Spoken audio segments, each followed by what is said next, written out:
Well, hello. All three of us are here today. Beware! Beware! We were just talking shit about the Overwatch fiasco, so we got a little distracted. But hello, everyone, and welcome to Whiskey Wednesdays, a Fools and Flagons show where I, the DM, review and discuss various topics regarding D&D as suggested by you and the lovely people in our Discord. Whiskey Wednesdays will be available the Wednesday after the live stream on our YouTube channel in VOD form and in podcast form on iTunes, Spotify, Samsung Podcasts, and many other mainstream podcast services. If we are not on a podcast service that you enjoy, well, for one, how the hell are you listening to us? And two, join the Discord and let me know, and I'll make sure that we get into that onto that service. And we promise not to laugh at you. Donations are never required, but always appreciated. If you would like to support us, please consider our coffee page. All proceeds from donations and memberships go straight back into making Fools and Flagons an even better experience, and it helps keep the podcast alive and well. So, hi, hello. We are back at it again with more OneD&D Playtest rules. And as voted by the people in the Discord, we are going to be talking about the classes today, because there's a lot to go over in this one. There's a lot more feats. A fair few of the glossary terms have changed. So generally, the way that these playtestings are going to work is that they will quasi-build on top of each other. So you can still technically use everything from the first playtest rule set, but the main thing that you have to look for is the glossary terms. If you have a term like the D20 test, if that is repeated in the next rule set, like what we're looking at today, the newer ones supersede the old ones. Case in point, critical hits and critical fails. Or inspiration, I should say. In the first one, the way that you got inspiration was by rolling a natural 20 on a D20 test. In this particular set of playtest rules, you get inspiration by rolling a natural 1. And I believe their idea behind that was you are inspired to do better next time, which is kind of stupid. Yeah. I don't particularly like it, but they came out in the video and they said, these are literal tests, like in no way, shape, or form are any of these set in stone. We're just trying to see what might stick. So, if you haven't already, you can go to dndbeyond.com and you can download these rules, try them out yourself, and I believe the, what's the word I'm looking for? The survey will be available October 20th. Today is October 5th as far as this stream is going live. So, I missed the window to vote, or not to vote, to submit a survey on the last one. I'm going to be doing my damnedest to join in on this one. So, how you guys doing? Good. Shut up and get to the good shit. Go! Okay, I was stalling for a whiskey. Shut up. So, today we're going to be talking about the Bard, the Ranger, and the Rogue. These three are part of the Expert class. They've kind of... segregate is the wrong word, but my whiskey brain can only think of that right now. They have divided up the 12 classes into 4 groups. That in and of itself doesn't do anything to them. It just makes it easier for Wizards of the Coast to have rules that affect those groups. So, in one sense, it'll say like, well, this feat can only be taken by a member of the expert group. Well, that would include Bard, Ranger, Rogue. Mages are going to be Sorcerer, Warlock, and Wizard. Priests will be Cleric, Druid, and Paladin. And the Warriors will be Barbarian, Fighter, and Monk. And actually, I'm going to read this paragraph here because it better explains it than I did. A class group has no rules in itself, but prerequisites and other rules can refer to these groups. For example, only members of the mage group might be able to attune to a particular magic item, or a feat might be available only to members of the warrior group. So that's pretty much why they're doing that. They're trying to simplify things later on down the road. The other big thing about this one is each class's old 20th level feature has moved to 18th level, opening up 20th level for epic boons. Epic boons are going to be a level 20 feat. For the most part, in these ones, they have a suggested epic boon. Some of them are kind of crap. Some of them are kind of good, like you can see their usefulness. But there are some that are really good, and you'd be kind of dumb to not take them. So, let's see.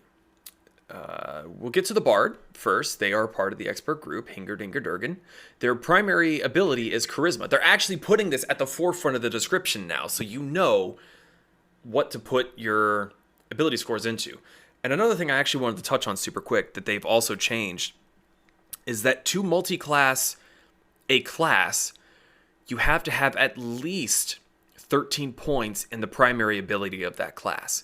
So if you wanted to be a bard, but you had a 12 or lower in charisma, you could not multi-class as a bard. You have to have at least a 13. Where this becomes a big thing is skipping forward to ranger. The ranger's primary class abilities, scrolling down, are dexterity and wisdom. So if you wanted to multi-class as a ranger, you would have to at least have a 13 in both dexterity and wisdom. So that's kind of a big thing to keep in mind if you ever want to multi-class something come to the future. And another thing that I kind of want to go ahead and tackle this because it's really, really bothering me, and I want Zach to help me to rules lawyer this. Yes. Zach, you have it pulled up, don't you? I'm looking at page. I'm totally not looking at epic boons. I'm totally looking at the expert classes. Yes. What am I? Can you go to page 5 for me? Making me do work. Okay, I'm on page 5. If you look down at spell slots. What it says for spell slots, the Bard table shows how many spell slots you have at each level to cast your Bard spells of first level and higher. The number of different spells you can prepare of each level equals the number of spell slots you have at that level. For example, as a 5th level Bard, you have 4 first level spell slots, 3 second level spell slots, and 2 third level spell slots. Now, the other thing that I want to look at is a little bit at the very bottom of page 4 is the multi-classing of the Bard. Mm-hmm. And at the top of page 4, we've got spell slots there as well. Add all your Bard levels to the appropriate levels from other classes to determine your available spell slots for casting spells, as detailed in the multi-classing rules. You prepare spells for each of your classes individually, referring to the spell slots of an individual class to determine the number and level of spells you prepare for it. Yeah. So, and bear with me as I try to thought process my way through this. Let me actually throw this up onto the stream as well. So if I'm looking at the Bard's spell level table here. Which is on page what? Page 3. It's the very bottom of page 3. It's a big old table. You can't miss it. Oh, okay. So if my understanding of those two sets of rules is correct, let's say that you are 9th level total, but you only have 3 levels in Bard. Mm-hmm. Well, that sounds like to me is you can have 1st and 2nd level spells from Bard. You could have 4 first level and 2 second level spells. Yeah. However, because you were a total of 9th, you technically have up to 5th level spell slots available. So, yeah, but if you read what it said before, those will be reserved for whatever the other class is. But that means that the spell slots themselves. Yeah. So the way that this is worded is, let's just say I'm playing my cleric and I multi-class as a wizard. I'm playing my cleric. Oh, I see what you're talking about. So I will have, let's just say I'm 10 levels in cleric, and then I'm 5 levels in wizard. So I'm level 15 in total.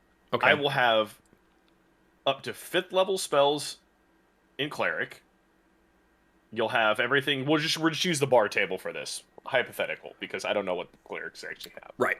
So I'm gonna have all of my cantrips, all of the 1st, 2nd, 3rd level fit spells, and then I'm going to have all of the same things that a wizard would have up to level 5.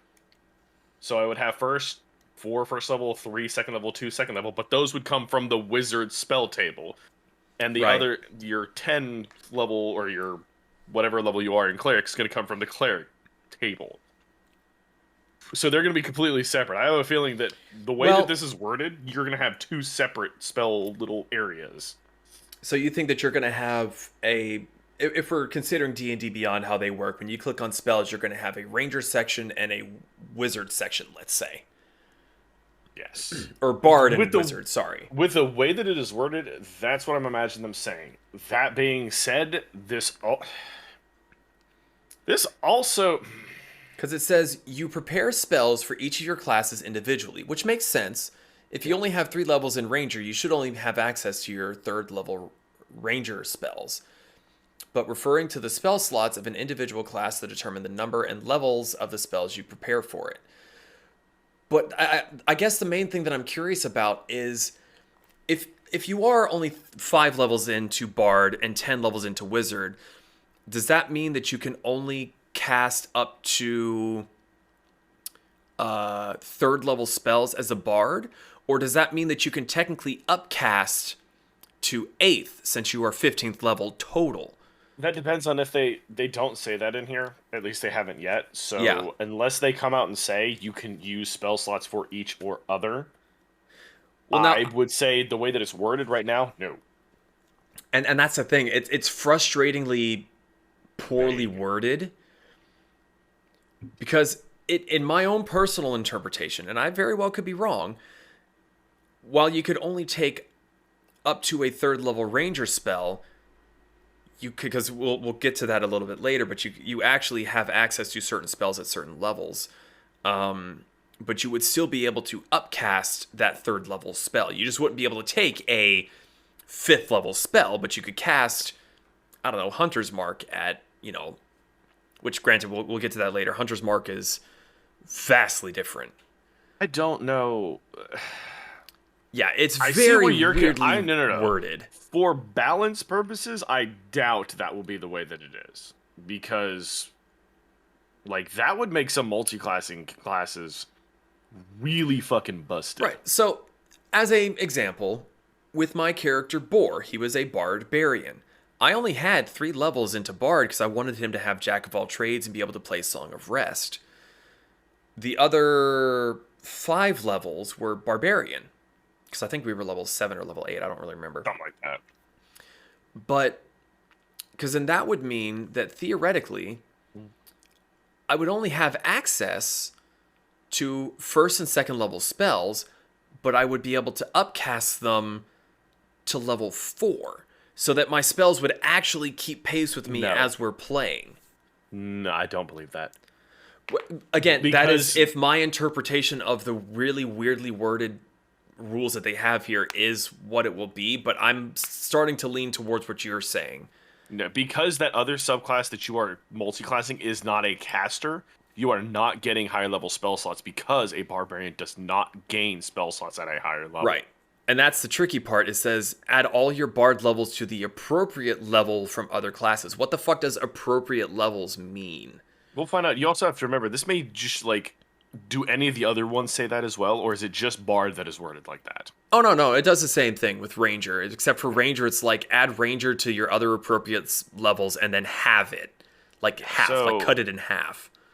Yeah, it all depends. So I have a feeling whatever you choose as your primary class is going to be how you determine what you're going to get. Because if all of them are worded differently, if you, for example, want to do exactly what you just said, if you want to do Boar and do Barbarian and Bard, the Barbarian page is going to say, you do this, and then if anything else is whatever, this happens, or you get this. It's weird, man. I hope that they fix the wording on some of this, because it is confusing. I will not argue. Yeah.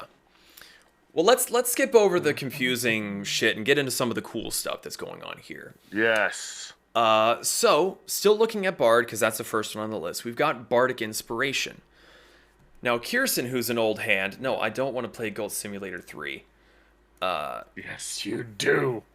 So Bardic Inspiration, what it used to be is, as a bonus action, You could basically sing a song, recite a limerick, or just say something encouraging to your party members, and you would give them, depending on your level, it'll be a D6, a D8, a D10, or a D12 of Bardic Inspiration. And that person then holds on to that until they take a long rest, and they can use it on ability checks, ability saves, attacks. Basically, anytime they're rolling a D20 for something, they can roll their inspiration dice and add it to it. But it was on them to do this. Now, Bardic Inspiration is a reaction. So, boosting a D20 test. When another creature within 60 feet of you that you can see or hear fails a D20 test, you have to wait for them to fail. You can use your reaction to give the creature a Bardic Inspiration die. The creature rolls that die and adds the number rolled to the D20, potentially turning the failure into a success. The other thing is that a bard can heal with their inspiration dice. So immediately after another creature within 60 feet of you that you can see or hear takes damage, you can use your reaction roll to roll your Bardic Inspiration die and restore a number of hit points to the creature equal to that number rolled. So basically, Kasumi takes a brick to the face, dies. If the bard hears that, they go, no, you're healed. And you're back up to whatever inspiration die they were able to roll. As a reaction. Yeah. That is nuts. That is pretty fucking strong. Now, the other big thing here is that starting out, you can only regain these Bardic Inspiration charges via a long rest. As you level up, you will be able to get it as a short or long rest, which we'll get to eventually. But yeah, I mean, that's just... It's such a wild deviation from how it is now that, generally speaking, if you have a dice like that, you have to choose to roll that before you reveal the result to the DM to kind of not metagame, I guess. But I kind of like this way better. I don't hate it. I think both of them have their pros and cons. I think there are more pros to this than cons. Well, there's less chance of wasting it. Because if you were to give Brick inspiration and he doesn't use it because he keeps like rolling, 18s, 19s, and it's like, well, he doesn't fucking need it because I thought it was going to be hard to, drop kick the door down, but he's just rolling really high. I wasted that Bardic Inspiration on him. Versus in this method, you wait until he's about to fail, and then you're like, you can do it if you really try. And then he has the potential to succeed. He could still fail. Yeah. Yeah. Speaking of Song of Rest, though, it's no longer a thing. So the way that Song of Restoration or the Song of Rest used to work is at the end of a short rest, you could play a little ditty, and you could add an extra amount of healing to your hit point dice rolled if they chose to heal. Now you basically get healing spells for free that do not count towards your prepared spell list. So at 2nd level, you get Healing Word. At 4th level, you get Lesser Restoration. 6th level, you get Mass Healing Word. 8th level, you get Freedom of Movement, which basically means you can't be grappled, you aren't slowed by difficult terrain.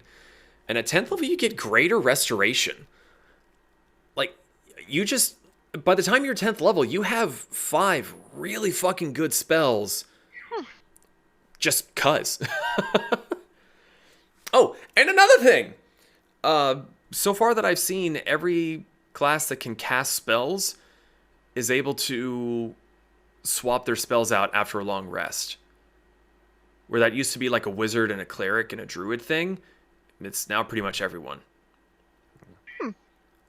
Which takes a little bit of the fear out of leveling up your character like a bard. If a bard took Chain Lightning or whatever the spell is that they're able to get, they were stuck with that for the rest of the game.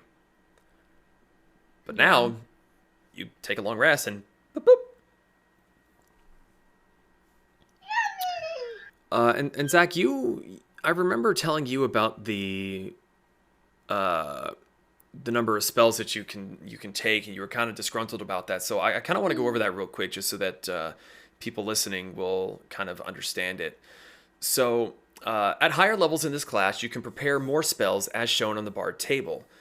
The number there determine the number of different spells you can prepare of each level. For example, as a 3rd level Bard, you can prepare 2 different cantrips, 4 different 1st level spells, and 2 different 2nd level spells.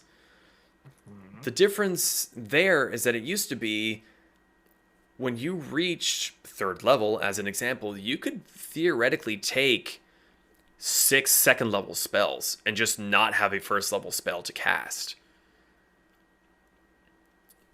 They're changing that now. They are limiting what you were able to take. So, like if you were a 5th level Bard, if you were a 10th level Bard, you would have 4 1st level spells, 4 cantrips, 3 2nd, 3 3rd, 3 4th, and 2 5th.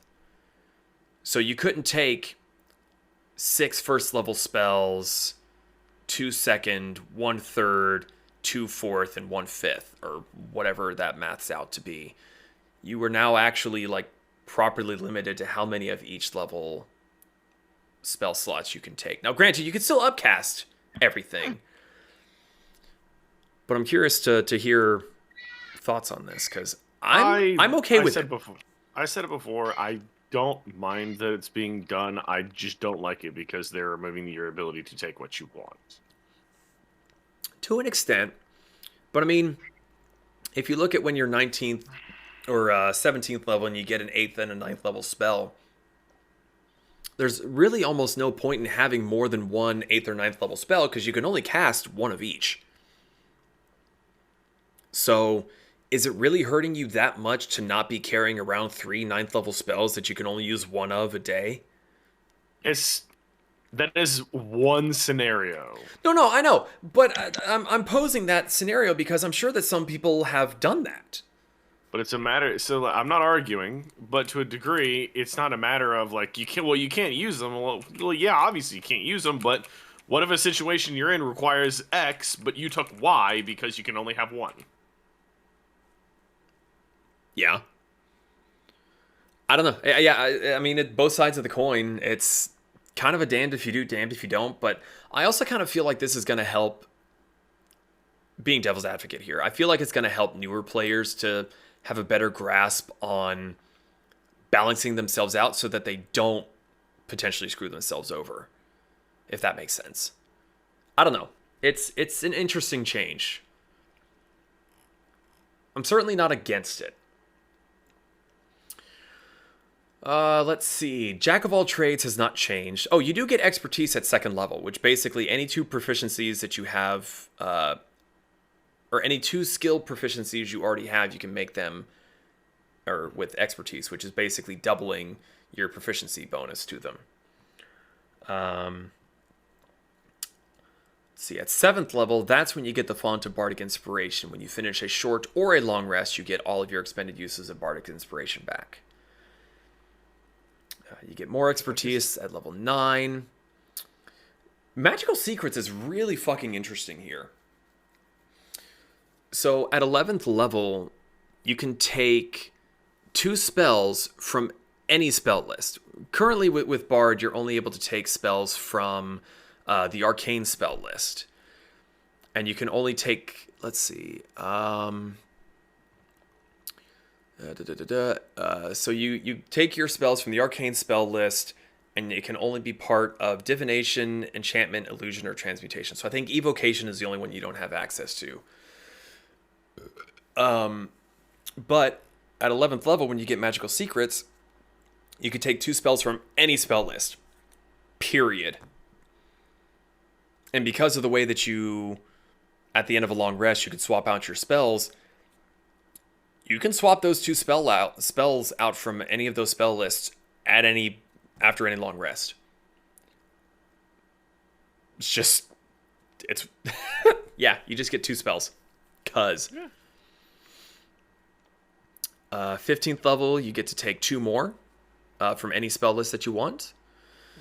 Superior Bardic Inspiration. This is at 18th level.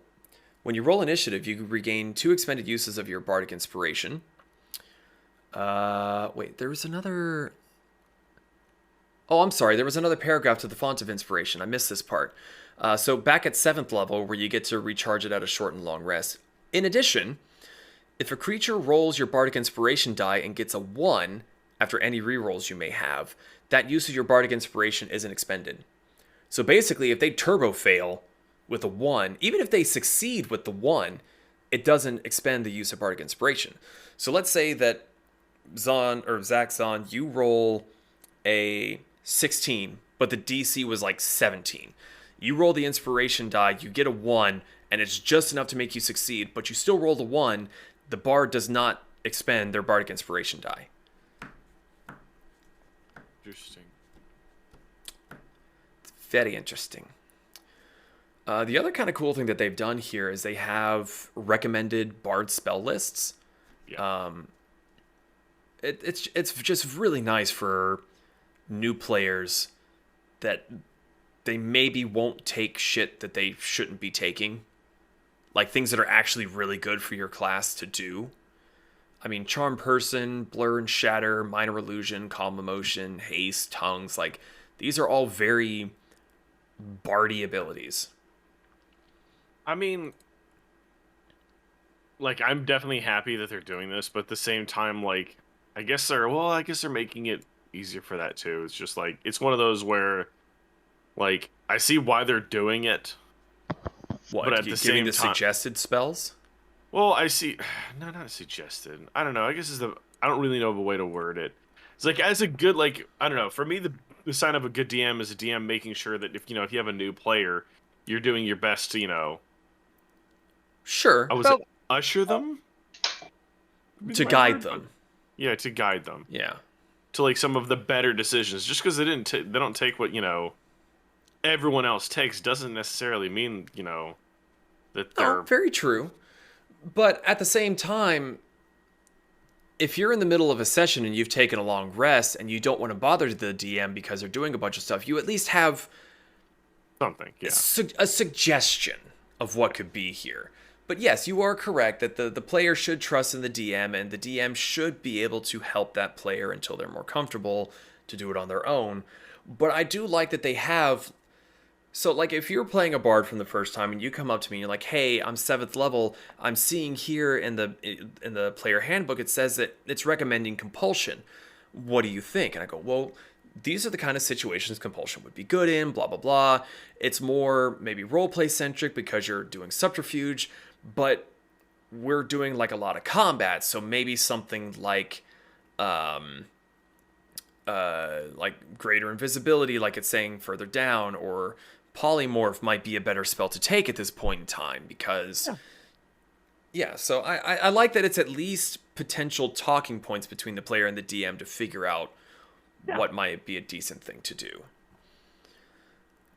I can't argue with that. So this also gives us a brief peek into the College of Lore subclass for the Bard. I don't know how interested you guys are to go through that or not. Which lore? That's up to you. I mean, we can touch on it super quick. As the College of Lore, you're basically really, really book smart, and you know a lot of history. So with nerds. that, at 3rd level, that's when you're able to pick the college that you belong to. You gain 3 skill proficiencies in Arcana, History, and Nature. If you already have one of these proficiencies, choose a skill proficiency you lack, boom, you gain that proficiency. You've got Cutting Words. You learn how to use your wit to supernaturally distract, confuse, and otherwise sap the confidence and competence of others. When a creature that you can see within 60 feet of yourself succeeds on an ability check or an attack roll, you can use your reaction to expend one of your uses of Bardic Inspiration, rolling a Bardic Inspiration die and subtracting the number rolled from the creature's roll, potentially turning it into a failure. Yes.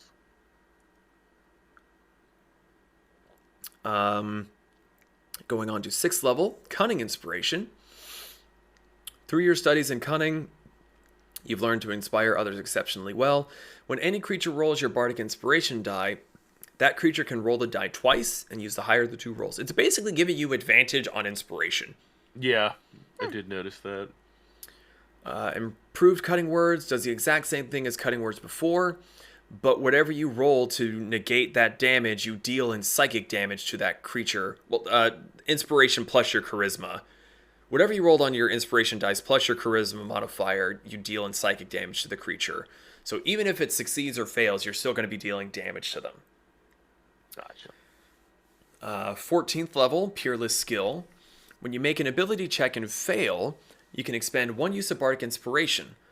Roll the die and add the number rolled to the ability check, potentially turning it into a success. If the check still fails, the Bardic Inspiration is not expended.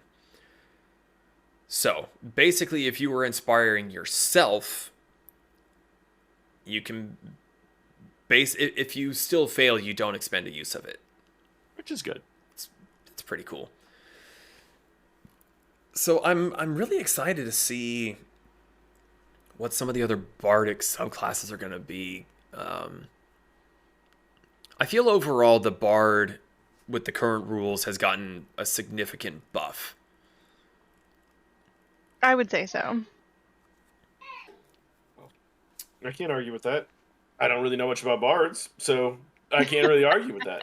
I think that would be an interesting character to see Zach playing a bard. Oh, you don't want to see me play bard. I guarantee you I'll break it and Ian will hate me.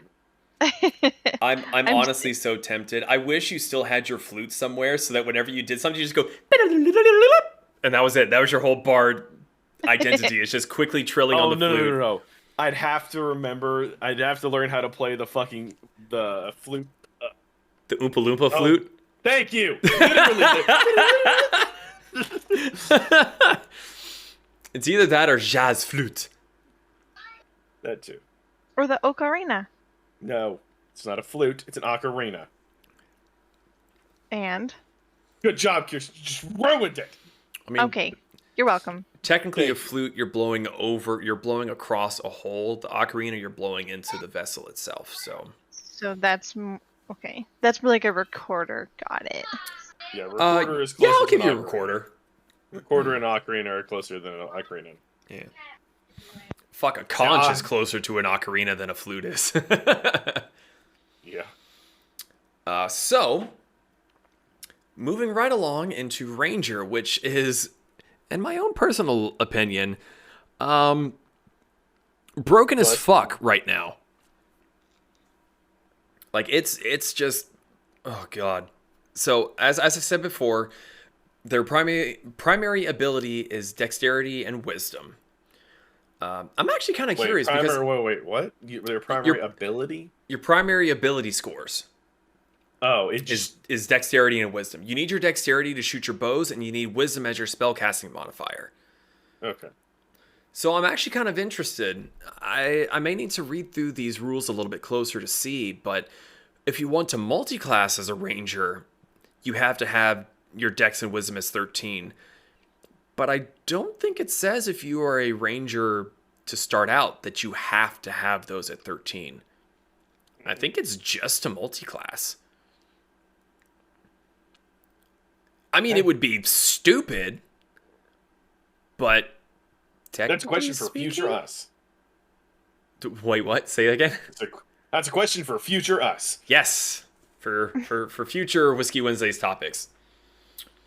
I'm skipping over most of like the hit points of the proficiencies because they're still generally bog standard. Your saving throw proficiencies are strength and dexterity. You get athletics, stealth, survival, or choose any of their selected ones there that you get proficiencies in. Rangers are only able to cast up to 5th level spells, which is why when I was saying before, the multi-classing part of that was worded differently. Where'd it go?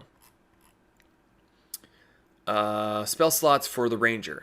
Add half your Ranger levels rounded up to the appropriate levels from other classes to determine your available spell slots for casting spells as detailed in the multi-classing rules. It's, again, just really, really strangely worded. So add half your Ranger levels rounded up.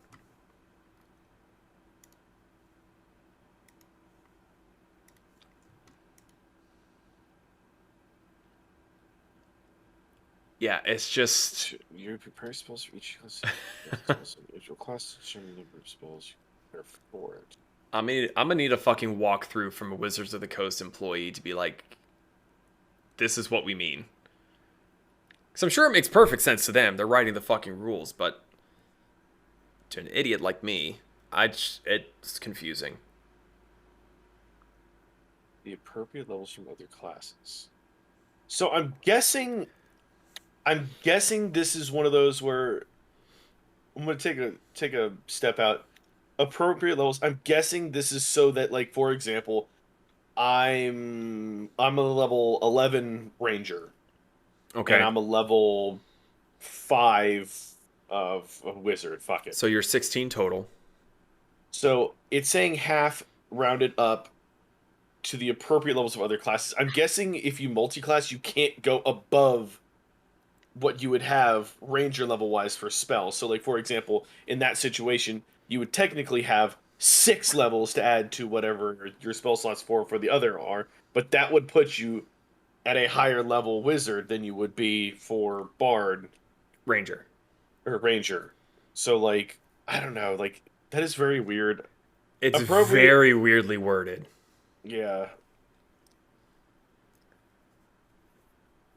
Yeah. Like, I don't know if I'm just dumb, but I have not been able to wrap my head around that appropriately to a satisfactorily. I haven't been able to wrap my head around it to a level of satisfaction that I could be like, yes, this makes sense to me. Because my brain flip-flops to one description over the other. So, let's not break our brains here and move on to stuff that actually makes sense with the way that it's written. Actually, hysterically, this wording's already been used.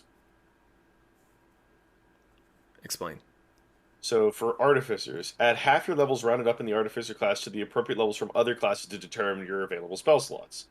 So in the case your caster is level 8, you would have 4 first level slots, 3 second level slots, 3 third level slots, and 2 fourth level slots. I got 8 from 3 levels in wizard, 5 levels in the fighter. Wait, what? No, this guy just, like, he breaks it down very effectively in the first one, and then he's like, hold on a second.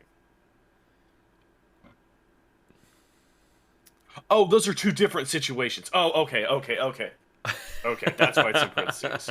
Well, because he's like wizard, and then he has parentheses 5 levels with fighter and eldritch, and then rogues and arcane trickster. I'm like, the fuck is he 5 classing this shit all of a sudden? Math. So, okay, hold on a second. So in your case, your caster level is so your level is 8.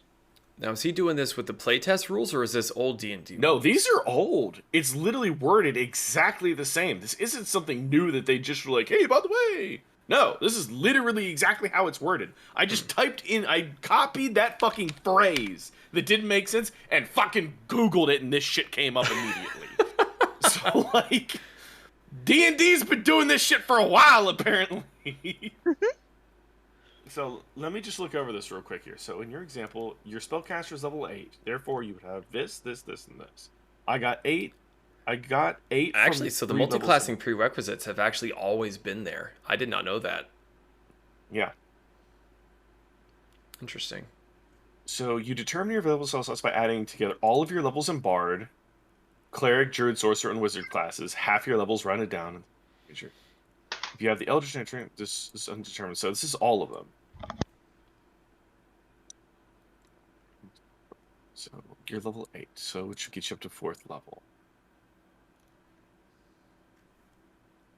Class of the help you. So it's also all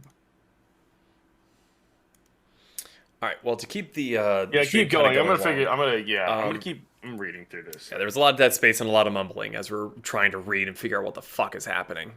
Yeah. I'm gonna pull up a couple things. This is why I usually DM under the rule of cool. So long as it sounds pretty fucking dope, I'll let it slide. Because just rules luring stuff like this, it's not for me. So as opposed to the bard who got their expertise at 2nd level, the ranger gets it at 1st level. So starting out, you have expertise in 2 of your skill proficiencies of your choice. The other first level feature here is Favorite Enemy. It's not what it used to be. Favorite Enemy used to be like, oh, I pick orcs that I hate forever, and you get bonus damage to them or whatnot. Favorite Enemy now is basically giving you your Hunter's Mark spell for free. It's always prepared. It doesn't count towards the number of spells that you have prepared. Moreover, you no longer have to concentrate on the spell. Once you cast it, it lasts for the full duration, and you can end it on a bonus action or until you are incapacitated. So you basically just say, Hunter's marked. And no matter how many times you get hit, they are still marked for, 8 hours? Something like that? I don't remember off the top of my head how long it is, because I'm just flabbergasted by the fact that it's no longer concentration, and you get it for free. It goes on into the spell stuff that we're already kind of, I think I just found something that actually explains it correctly. Go for it. And it makes sense. So it's you determine your available spell slots by adding together all of your levels with whatever it is, rounded up, down, whatever.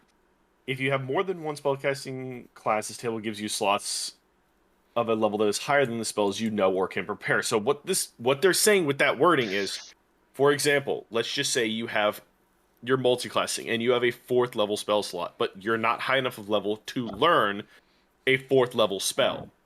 It's just giving you the ability to still have those spell slots so you can upcast stuff that is of a lower level. That's literally all it's doing. So, for example... So I was kind of right.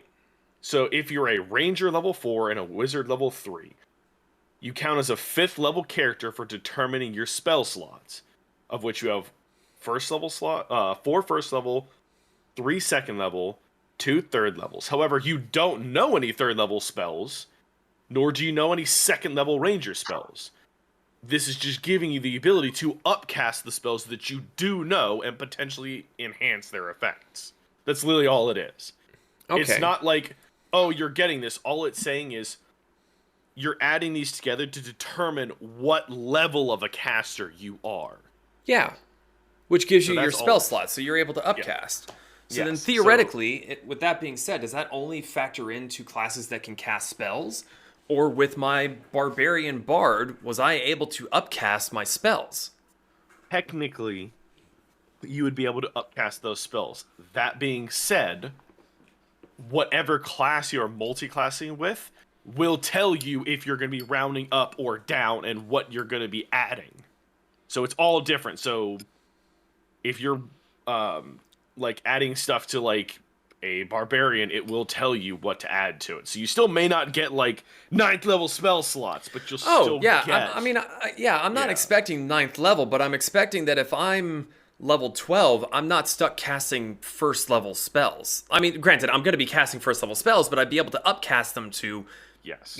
fucking 3 or 4 or something. Yes. So that's literally how it works. If the barbarian says to add these levels to spellcasting, which, as you were saying, it probably doesn't. It probably only works for classes that can cast spells. Not necessarily true, because we don't see the other which ones is why yet. I said with how probably. Much which, since we haven't really seen the other stuff yet, we won't know. Yep. So, scooching right there along there. 2nd level, you get to pick your fighting style for the ranger. We're back on the ranger. You gain one of the following fighting style feats of your choice: archery, defense, or 2-weapon fighting. You're basically getting another feat for free.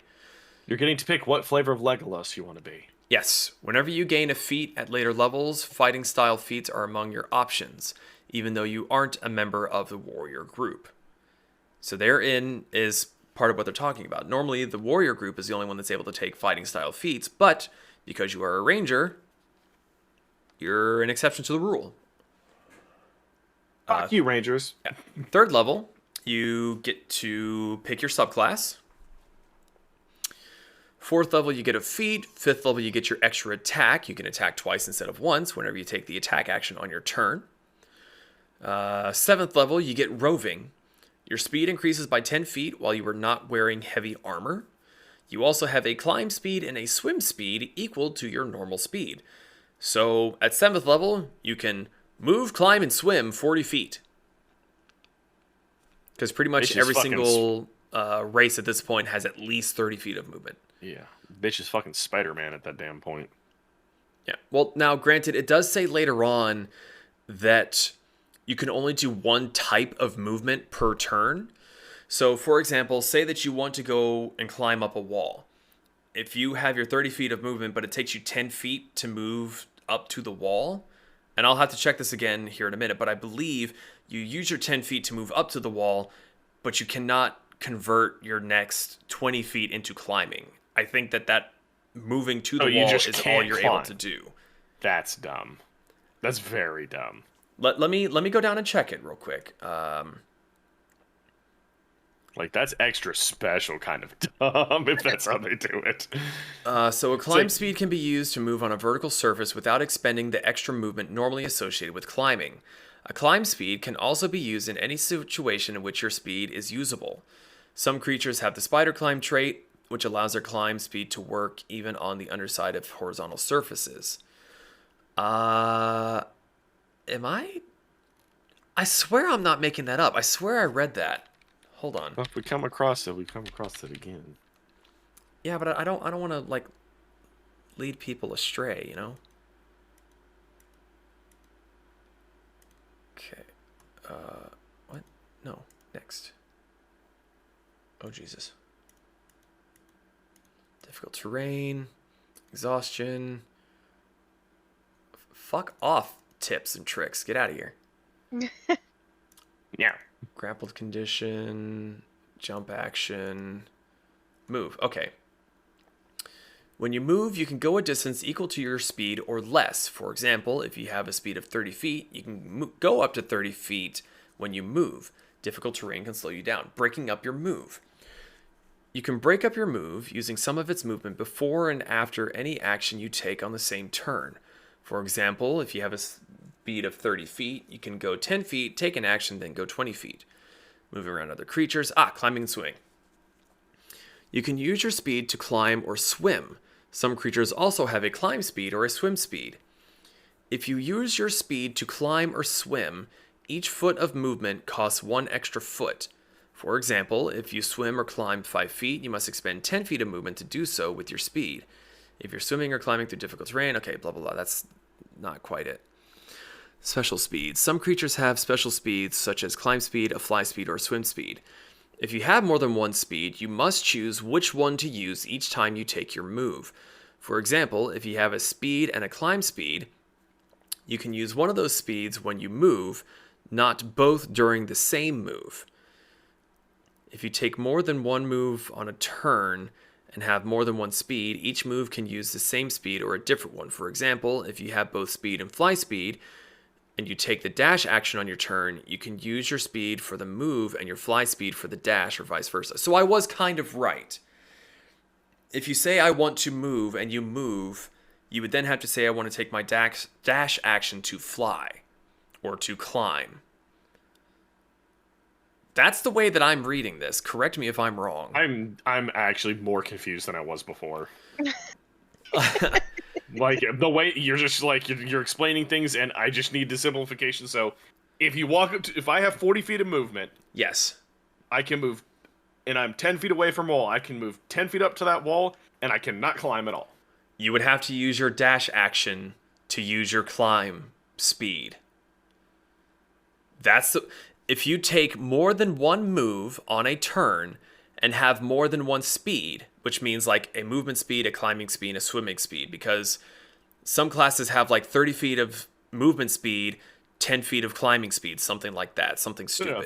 So that I get, which is fine. But what I'm saying, So at this point, for it's better example, sorry, hold on. If you take each move can use the same speed or a different one. For example, if you have both a speed and a fly speed, you take the dash action on your turn, you could use your speed for the move and your fly speed for the dash, or vice versa.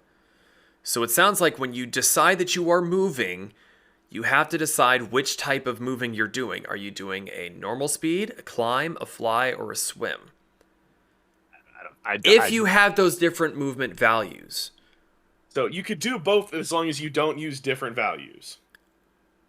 That's what it sounds like. So if you were, like you said, 40 feet of movement, and you have 10 feet to move to get to the wall, you cannot then say, I want to use my climb speed. You are still moving using your move speed. So you would have to use 5. So you would have 30 feet of movement left over, but because climbing uses half your movement speed, you would only be able to climb 15 feet using your move speed.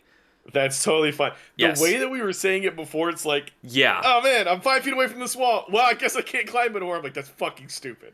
Why would you put this system in? If you wanted to use your climb speed for your distance to travel, you would have to take a dash action to do so. You walk 5 feet up to a 4 foot tall fence. Fuck! Oh my god, I'm so glad that wasn't as bad as I was thinking. I'm just sitting here like, I understand oversimplification, but god damn, at least let the poor man jump over a fence! Mm-hmm. Alrighty, please continue. No, that's a very good question. I'm glad we covered that. Let's see, you get more expertise at level 9. Why is this song so much louder than the others? I don't understand. You gain Whatever. So you get a lot of expertise. It seems. Yes, you get but I mean that's their group. Like they are meant to get expertise. These are. But they're getting so many other good things too. Man, I hope all the other classes get good stuff too. I can't wait to see what barbarians get and shit like that. Yeah. At 11th level, you get tireless. You get 2 different things here. Temporary hit points. Whenever you finish a short or long rest, you can give yourself a number of temporary hit points equal to 1d8 plus your proficiency bonus. You also get decreased exhaustion. If you are exhausted when you finish a short rest, your level of exhaustion decreases by 1. Generally speaking, if you want to get rid of a level of exhaustion, you have to take a long rest. Now, actually, since we mentioned it, I do want to go down and look at the exhaustion glossary term because it has changed. Okay. So, exhausted condition. While you are subjected to the exhausted condition, you experience the following effects. Levels of exhaustion. This condition is cumulative. Each time you receive it, you gain 1 level of exhaustion. You die if your exhaustion level exceeds 10. You die. D20 rolls affected. When you make a D20 test, you subtract your exhaustion level from the D20 roll. Spell save DC is affected. Subtract your exhaustion level from the spell save DC of any spell you cast. So basically, instead of saying like 1 level of exhaustion, you have disadvantage on ability checks. 2nd level of exhaustion, your movement speed is halved. And making it overly complicated, it's basically saying for every level of exhaustion you have, you subtract that number from any D20 you roll, and your spell save DC, if you were to cast Fireball, and your spell save DC is 16, and you have 2 levels of exhaustion, your spell save is now 14. So it's now just a very blanket, very simplified system. Finishing a long rest removes 1 of your current levels of exhaustion. When your exhaustion level reaches 0, you are no longer exhausted. So as a ranger, you can get your exhaustion levels back by a short rest. Which begs the question, how many do you lose on a long rest? Well, it gives you... Well, it just doesn't decrease exhaustion. It wouldn't work on a long rest. Why not? It literally doesn't say anything about a long rest. Well, It says when you finish a short rest. That's what this tireless feat does. The exhausted glossary term, period, you lose 1 point of exhaustion after a long rest. That's just a blanket fact. Yeah. What I'm saying here is, as written, it would do nothing. Because there is nothing in that statement that says that works with long rests. There's not. We can theorize that maybe at some point they'll clarify, but until they clarify, does not work with it at all. Right. It almost seems like, depending on which one you take, you're going to lose 1 point. So if you take a short rest, you lose 1 point of exhaustion. If you take a long rest, you lose 1 point of exhaustion. That's what word for word this reads as to me. Wait, say that again? So you were a ranger, okay? Yes. Let's say, for whatever fucking reason, you get 3 levels of exhaustion fighting this creature that was just dishing out exhaustion left and right. Mm-hmm. You're still in the dungeon, but you need to heal because that really fucking sucked. You take a short rest, you lose 1 point of exhaustion because of your tireless feature. Yep. You get out of the dungeon, you're finally able to take a long rest. You still only remove 1 point of exhaustion because, as per the rules of the exhausted condition, taking a long rest removes 1 point of exhaustion. Yep. Yeah. Okay. That's literally what it is. So basically what it sounds like is that ranger needs to take 2 naps and then a long rest. Like, how many times, like, you'll have a lot of different times where you could just, like, take a short rest. Yes and no. It depends. I mean, if you were in any way, shape, or form traveling, like in the back of a wagon, I don't think that counts as a short rest because you're still... I think that's kind of up to your DM, honestly. Yeah, that sounds like a DM call more than anything. Because I personally would say yes. As long as it's not like some ramshackle wagon that, you know. And therein is probably the key word there. What kind of a wagon is this? Is there the severed head of a manticore that you just fought in the back? Probably not that comforting. Probably smells like shit. It all depends on your DM for the specific situation. Agreed. 13th level, Nature's Veil. This is a little bit different from what the ranger used to be able to do, where basically they could take a short rest to paint them. I forget exactly how long it was. After a certain amount of time, you were able to paint yourself to blend into your surroundings. No one ever fucking used that. But with Nature's Veil, as a bonus action, you can expend a spell slot and become invisible until the end of your next turn. Just poof. Gone. Cool. At level 15, you get Feral Senses. Your connection to the force of nature grants you blind sight with a range of 30 feet. That is fucking massive. I don't know what blind sight is, should be told. Blind sight, no matter if you are blind, either physically or magically, you can sense everything around you. If so someone you can't see, but you can feel. Yes, if anyone is around you that's invisible within 30 feet, you know where they are. Cool. You won't be able to see them, but you're like, that motherfucker's right there. Get his ass. At 18th level, you get Foe Slayer. Your Hunter's Mark now deals 1d10 extra damage rather than the 1d6. And yeah, then level 20, you get your Epic Boon. And I'm kind of skipping over the parts where you get like a feat or an ability score or increased feat, that kind of thing, because that's going to happen for everyone, and no one really fucking cares. You're not special. Sorry. The Ranger subclass that they talk about in this one is the Hunter subclass. This is a really fucking cool one. So at 3rd level, you get Hunter's Prey. When you hit a creature with a weapon or an unarmed strike as part of the attack action on your turn, the weapon or unarmed strike deals an extra 1d8 damage to the target if it is missing any of its hit points. So basically, once the thing is no longer full HP, you just deal an extra d8 of damage. Just 'cause. You can only do it once per turn, but still. 6th level Hunter's Lore. This is fucking phenomenal. You get Hunter's Lore. While a creature is marked by your Hunter's Mark, you know whether that creature has any immunities, resistances, and vulnerabilities, and if the creature has any, you know what they are. Just bonus action, no concentration, extra damage, and you know what they're resistant against and what hurts them. Also, hello, Pez. Hello. What is up with the nim? At 10th level, you get multi-attack. You always have Conjure Barrage prepared, and it does not count against the number of spells you can prepare. Here's an interesting thing. You can also cast the spell with first and second level spell slots. When you do so, the spell's damage is reduced by 1d8 for each slot level below third.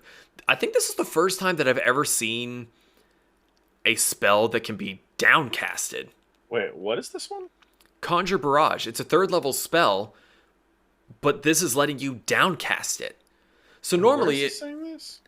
it is on page 11. You're looking at 10th level multi-attack. Oh, I'm sorry. I'm sitting over here. You're saying this. And I'm looking on the left-hand side. I'm like, I don't see. And I'm like, I didn't realize that it was reading from. Okay. Yeah, it's just, like, it's cool. I like that a lot. But that's just weird. Hey, man, it is what it is. Those rangers are weird. You're weird. I bet you would like the new Ranger stuff they've got going on here, Nim. Oh yeah, I would. I read all about it at work.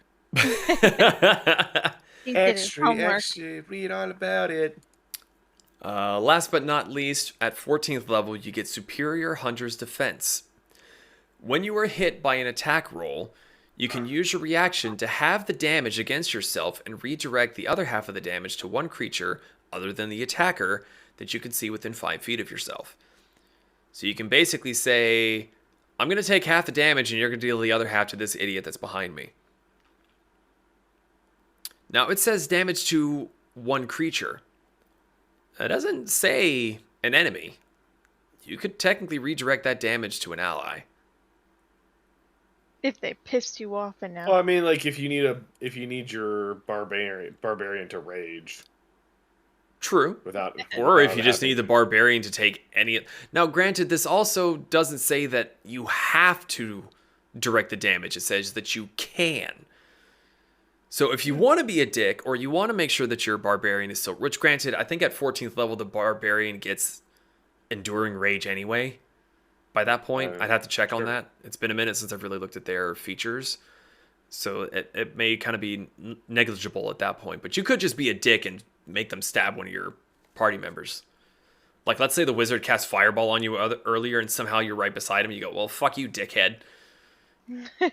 Yeah. Yeah. I would use the spell Paper Cut Between the Hands. Oh, you bitch. There's a reason that's a 9th level spell. Kill him. Kill him. Make them suffer. Well, so Nim, since you just joined in, is there any part of the Ranger thing that excites you the most? Not really. I mean, if you consider the fact they got rid of favorite terrain and tweaked a bunch of shit. Yeah, and I'm assuming you already went over that, which is fan-heckin-tastic. I kind of forgot to mention the favorite terrain thing being gone, but I did mention the favorite enemy had changed, where you no longer pick a single race that you deal extra damage for. Instead, it gives you Hunter's Mark for free, and there's no concentration whatsoever. Mm-hmm. Yeah. You basically just see a dude, bonus action, hey, I know where you are for the next 8 hours. You can run, but you literally cannot hide. Yeah. So long as they don't get out of range Hunters anyway. Really cool. Yeah. Yeah. Or Rangers. I meant. Well, shall we scooch on to Zach's favorite class of all time in every game ever? The rogue? No, The rogue. I've got to leave. Sorry, I got disconnected. Bye. Oh, yeah. You gotta go make some popcorn. Yeah, fuck it. So the rogue, not surprisingly, their primary ability score is dexterity. Oh, man. Big surprise. Yeah, I know. It's just, I don't know how I didn't see it coming. No, go ahead, go ahead. Let's see. Looking for things that have changed or anything that's really interesting. Oh, God.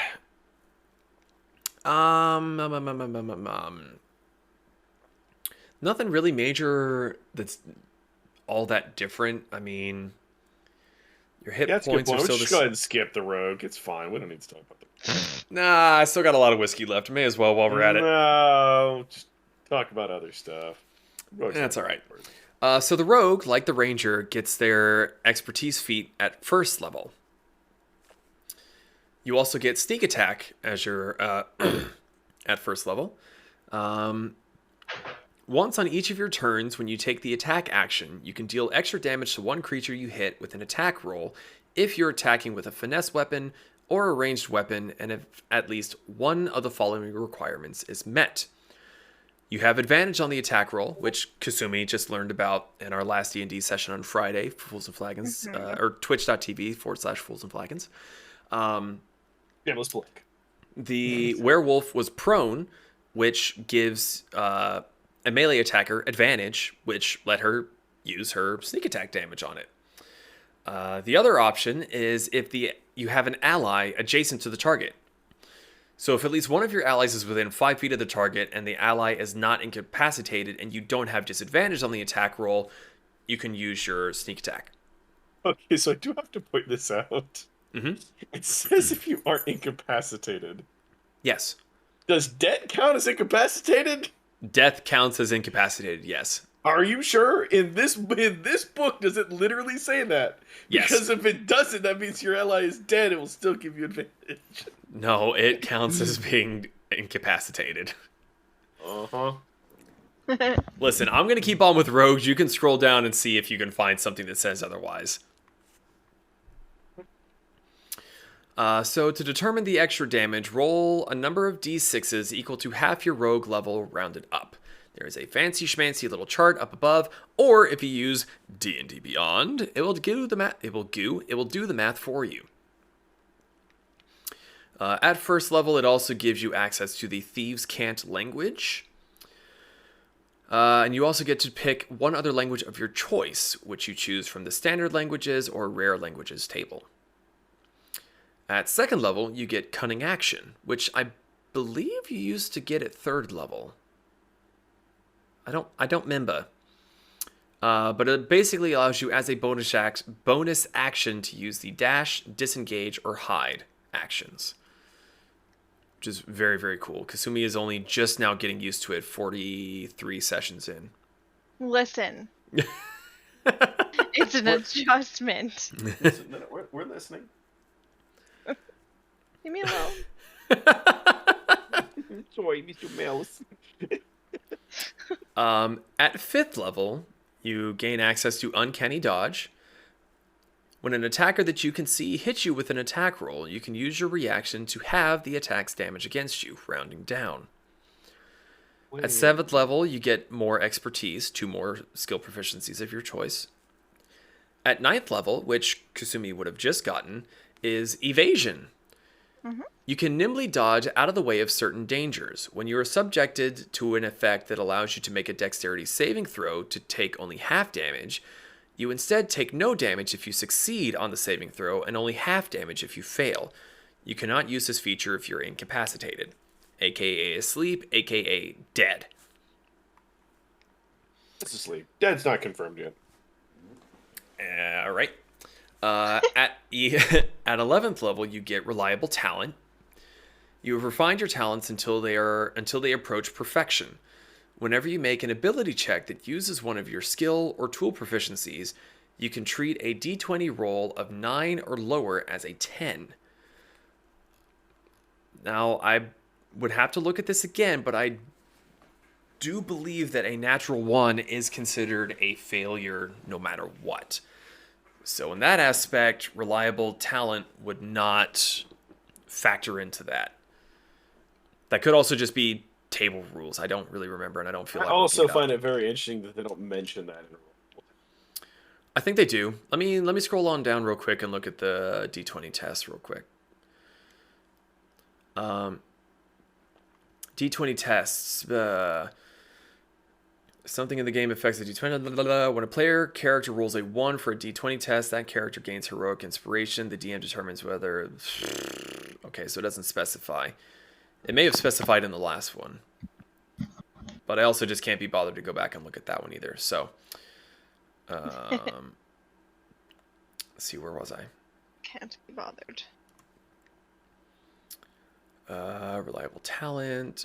Subtle Strikes at level 13. When you attack, you know how to exploit a target's distraction. You have advantage on any attack roll that targets a creature that is within 5 feet of at least one of your allies who is not incapacitated. It's interesting because it literally already gives you that.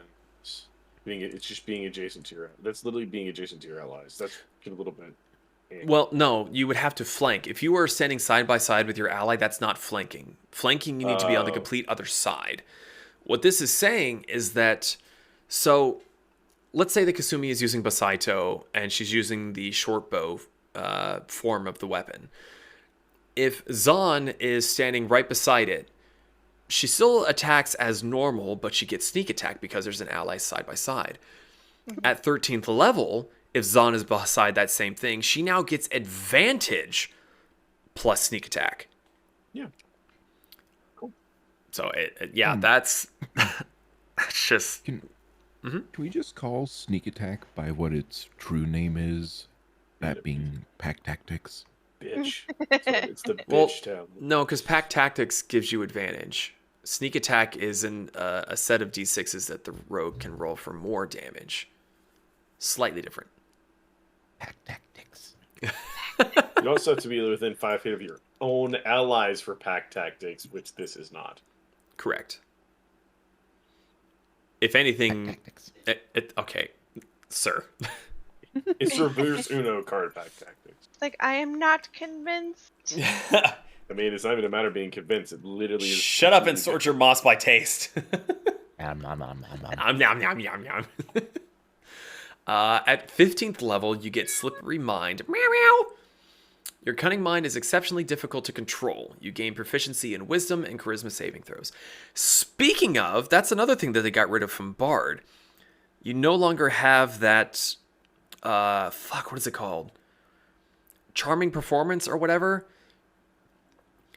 There's an ability that bards get currently that on their turn they start playing a song, and until the start of their next turn, everyone in the party or every creature they're choosing, I don't remember if there's a limit, has advantage on saving throws against being like charmed or fucked with mentally.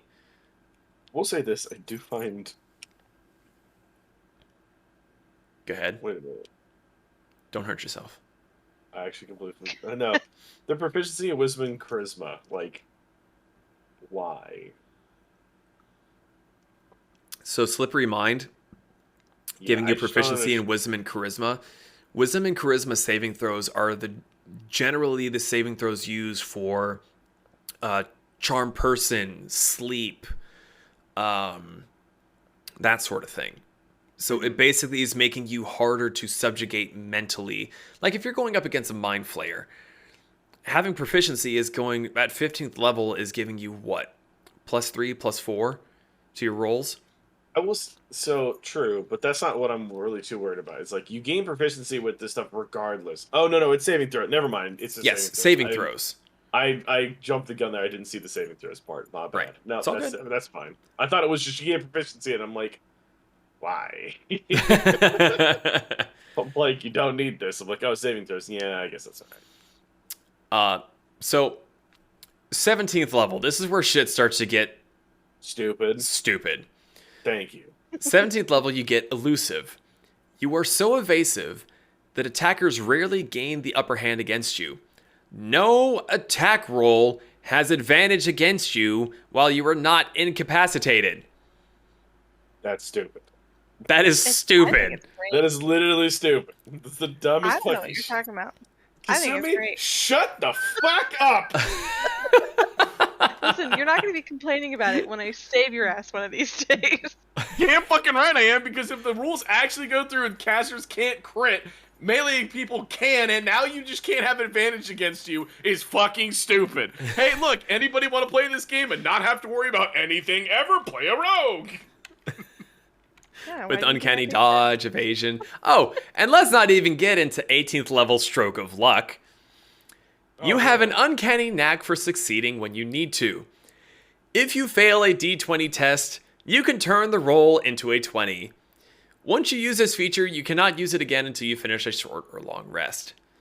A short rest. Oh, I'm sorry. Let me just go get the fucking wheelchair. Now, here's my question. And I know what Zach's answer is going to be because he doesn't want it to be what I'm worried that this is. No, go ahead. So this says you can turn the roll into a 20. It does not say that is a natural 20. So what this sounds like to me is you basically are turning your roll into a dirty 20, you add your modifiers, and you move on from there. It does not count as a natural 20. Yeah, It would depend on how, do you go by rules that are written or do you go by interpretation? Because as written, you're correct in your assessment that it's just saying that it's a 20. That doesn't mean that it's going to pass. A 20 could still fail. Mm-hmm. Some armor classes are above 20. And that's what I'm saying. It is a 20 plus your modifier. So if it's an attack roll, yours is like what, a +9, Zach? 8, 9, something like that. So it would still be a 29, which is really fucking high. I mean, that's only at 9th level. We're talking 18th level here. It's probably going to be higher than that at that point. Yeah. But it is not an automatic success, is the way that I am reading this. Mm-hmm. Yeah. And it we're all in agreement. Either. That's really Correct. not that bad. Like, that's decent. For a long rest, that's a pretty fair cooldown. I can't really bitch too much about that. It's just But now, if that is saying, if what they're meaning to say is that you turn it into a critical success, then that's broken. Yeah, that wouldn't. Well, at the same point, they would literally say you could turn it into a critical success or a natural 20, because if you look at any of the other 20 rolls, it says something other than just a 20. I know, but Wizards of the Coast are not traditionally known for typing exactly what they mean. Just saying. Yeah. No, they are very smart. Like, the fact that they're able to do even a modicum of what they're doing here and have it make some semblance of sense is stupid. An astronomical success. That was also a fake word you just used. Yes, which one? I heard you say ass. Modicum? He said, Modicum? Yeah. No, it's a word. I may not have pronounced it correctly because whiskey, but it's a word. It's a big word. It wasn't. Well, it's technically a short word. It's just a fancy word. No, it's a moth. Modicum. Yeah, it's only 7 letters. That's That's a moth. That's only 3 letters more than moss. Moss. Oh. Like You kiss your mother with Spanish that word, mouth? Moss. Yeah. Ew. Moss. Anyway. So the subclass that they have previewed for Rogue is the Thief. At 3rd level, you get fast hands. You have additional options for your bonus action of your cunning action feat. You can search, which you can take the search action as a bonus action. You also have sleight of hand. Make a dexterity check, sleight of hand, to pick a lock or disarm a trap with thieves' tools or to pick a pocket. Those you can both do as a bonus action now. Now, with that being said, the search action is brand new, and I'm going to scroll down to take a look at that because it is exactly what you would think. It's exactly what I thought it was going to be. I don't know what Nim is thinking. It's probably Issa or Moss or some thing around that. It was both. It was, oh god, Issa covered in moss. Ah! You. I know. Your brain is an enigma. So, when you take the search action, you make a wisdom check to discern something that isn't obvious. The search table suggests which skills are applicable when you take this action, depending on what you're trying to detect. So, the search action, insight, medicine, perception, and survival. With insight, you're trying to detect a creature's state of mind. Medicine, you're trying to detect a creature's ailment. Perception, you're trying to detect concealed creature or object. And for survival, you're trying to detect tracks or food. So, search action is now a thing. Yeah. Okay. I'm stalling to scroll back up. Okay. Also at 3rd level, you get a feature called Second Story Work. You have trained to reach especially hard to reach places, granting you these benefits. Climb speed. You get a climb speed equal to your normal speed. And jump distance. When you take the jump action, you can make a dexterity check instead of a strength check. So I guess you get a running start. Kasumi, you might like this one. 6th level, Supreme Sneak. You had advantage on every dexterity check of stealth that you make, provided you are not wearing medium or heavy armor. Considering that you're wearing a fucking kimono, I think you're good. Yeah. At 10th level, you get a feature called Use Magic Device. In your treasure hunting, you have learned how to maximize use of magic items, granting you the following benefits. Attunement. You can attune up to 4 magic items at once. Charges. Whenever you use a magic item property that expends a charge, roll a d6. On a roll of 6, you use the property without expending the charges. With scrolls, you can use any spell scroll that bears a cantrip or a first level spell. You can also try to use any spell scroll that contains a higher level spell, but you must first succeed on an intelligence check or an arcana check with a DC equal to 10 plus the spell's level. On a successful check, you cast a spell from the scroll and you use intelligence as your spellcasting ability for this casting. On a failed check, the scroll disintegrates. Which, that wording really confuses me. Because generally when you use a spell scroll successfully, it fizzles away anyway. But the way this is worded, it sounds like you can use a spell scroll and so long as you succeed, it doesn't go away. Am I reading that wrong? 1 second. This is page 15, top right. No, I'm reading. Because why would it specify on a failed check that the scroll disintegrates? Instead of just, on a failed check, the spell doesn't go off and it still disintegrates. Wait, so... Again, just really weird wording. Yes. While he's reading that, I'm going to go ahead and read the 14th I level mean, one it's real quick. It's literally just if you fail, you still fail. No, I get that. But what I'm curious about, traditionally speaking, when you use a spell scroll, whether or not it's a success or a failure, the scroll disintegrates. The way that this is strangely worded, I wonder if it means that on a success, the scroll persists. It depends on the wording for scrolls when they release a more detailed breakdown of scrolls. Like, so if the scroll, like, Right. you read it and it says if the scroll succeeds on a cast, does the ability and then fizzles away, Right. it's gone. Because like it also doesn't say it doesn't consume the scroll.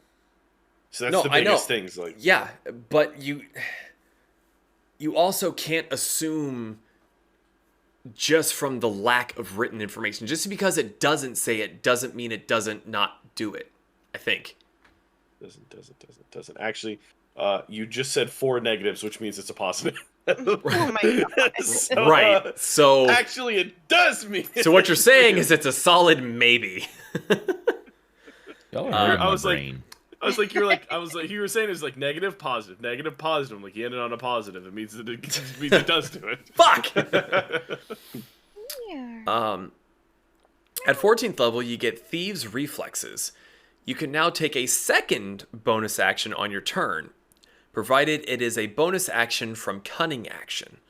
You can use this feature a number of turns equal to your proficiency bonus, and you regain all expended uses when you finish the long rest. So basically, Kasumi would be able to move, attack, cast Mage Hand, bonus action dash, or bonus action hide. Wait, why can she cast I mean, after attacking? well, I mean, she's a... Because I think Mage Hand is a bonus action. It's a Arcana thing. I was literally just pulling random shit out of my ass. If she was an Arcane Trickster, she wouldn't have this particular feature ability, so it doesn't matter. Okay, so better example. Kasumi moves, she shoots her bow, she dashes, bonus action hide. Because she used bonus action dash. I think depending on what they end up keeping for classes, it's going to get a little cluttery. Well, keep in mind, this is a subclass of thief. I'm aware. Or But what I of mean rogue. is, like, so for example, like, these are all bonus actions, but imagine, like, so for example, imagine if you were a Haragon, for example, just because it's the only one that I can think of off the top of my head that Sure. I know has a bonus action and has the rabbit hop as a bonus action. Yeah. Or, like, it's just like there's just a lot of bonus actions you're going to have to pick from. No. Well, because according to this, in that particular instance, you would move like normal, attack, bonus action rabbit hop, bonus action dash, because your second bonus action has to be from your cunning action list, which is dash, hide, search, or hold on, I went ahead and forgot the other one. Give me just a second. So dash, disengage, hide, search. Yeah. Yeah. Oh, and pickpocket. So technically, you could move, pickpocket, dash, hide. Yeah. Yeah, that's wild. Or fuck, It's interesting. you could move, action dash, bonus action dash, second bonus action dash. So that's 30, 60, 90, 120 feet of movement. Just pew! Yeah. God. That's broken. It'll be interesting. Gotta get the fuck up out of here. Well, I mean, unfortunately, that brings us to the end of the current offered classes. So,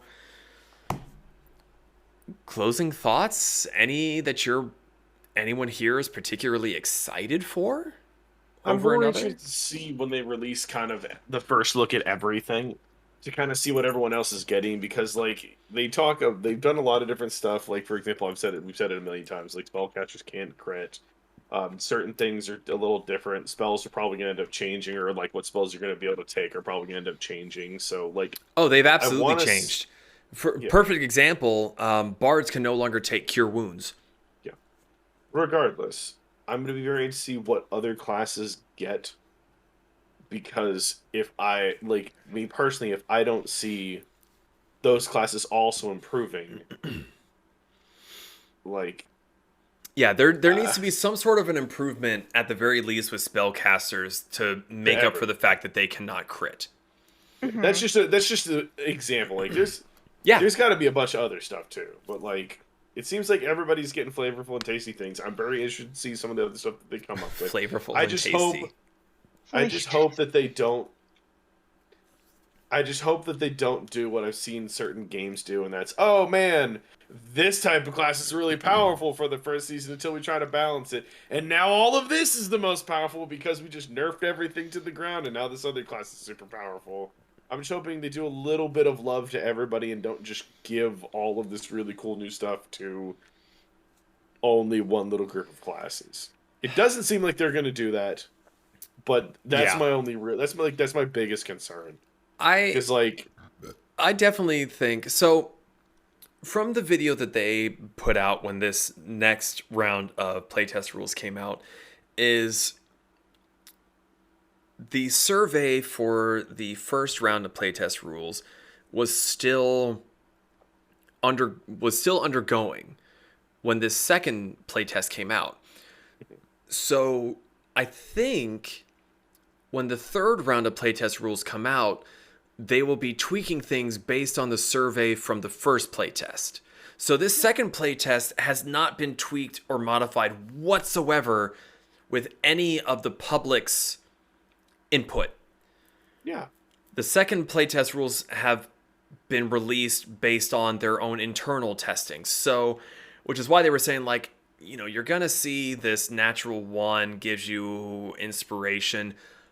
Don't freak out. We're literally just testing to see if it's even remotely good. If there's a hint that it's good, maybe they can make something of it in the future. I don't know, maybe it's like half advantage or something if they come up with a term like that. Who the fuck knows? I have high hopes because it's going to be 2 years of playtesting and writing and coming out with shit and surveys from the community. I have high hopes. Yeah, I'm not saying like again. I am very excited. It's just I'm more excited, but I'm also just like I just want to make sure that they don't screw the pooch. Mm-hmm. Cautiously optimistic. Yeah, cautiously optimistic is a very good way of putting it. Well, so let's end with a little bit of a bet. Okay. Huh? I said okay. Which do you think is going to be the next set to come out?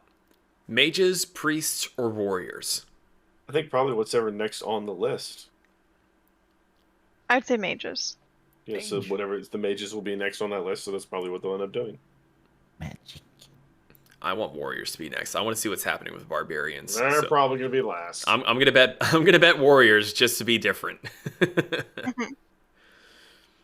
Well, Like I said, I'm gonna be very interested. I think honestly, if I had to put any concern on anything, it's my dread is that stuff like Tempest clerics, like classes that are just very, very different than the base class, are gonna be gone. they're not going to be gone. Even if they don't update or change anything from the existing subclasses, they have said from the beginning that everything up until now that has been released for 5th edition will be available and playable. Okay. So As at long the as very that- least, Tempest Cleric will exist. It just may not receive any TLC. If they think that it's fine the way that it is, then it may not be touched. It may not be updated. If they feel like it needs to be updated, then maybe we'll see something in a future playtest. Companies do say one thing and do another, you know. I We'll honestly have kind to of believe see. him on this. Because I I'm mean, going to even believe them even if down they here, say where we're talking about the class groups, the asterisk says the artificer is also an expert. That class appears in Tasha's Cauldron of Everything and Eberron Rising from the Last War, not the player's handbook. So this is literally just talking about they're only really tweaking the player's handbook. They're not tweaking the extra shit. Yep. So if there is an extra subclass that comes from another book, it may not be touched by OneD&D at all, ever. Or maybe So it's you'll a still future get all the thing. base cleric or the base class changes, but like the extra stuff won't change. That's what it sounds like at this point in time, yes. I don't think anything is going to be completely gotten rid of. It'll probably be completely and totally tweaked. You know, worst case scenario or best case scenario. Maybe they do a great job on it. Who knows? We've got 2 years to figure this out. So, with that being said, I've got nothing else. I'm out of whiskey. So, I think that about does it for us. Yeah? Yeah. Okay. Good talk. I contributed. Well, Whiskey Wednesdays we'll be live streaming again in the next in 2 weeks, where we're going to cover the features and some more of the glossary terms that have changed. The feats, some of these feats are awesome, and we'll actually get to cover the epic boons that come along with this, and some of those are now granted you are getting these at level 20, so they're gonna be broken, and yeah, that's gonna be fun. So we will see you the next time we go live. If you haven't already, join the Discord. Link should be in the chat if you're watching this live. It'll be down below in the description or on a clickable button somewhere down below if you want to pop in and say hi. If you have any suggestions for Whiskey Wednesdays, please let us know and we'll be more than happy to cover them. We have made custom subclasses before. We talk about the basic rules and races and classes and whatnot. So if you have anything that confuses you or you just want to know more about it, let us know and we'll do a deep dive into it. So until the next time we go live, thank you guys. Have a great week. We'll see you next time. Good night, everybody. Bye-bye. Goodbye.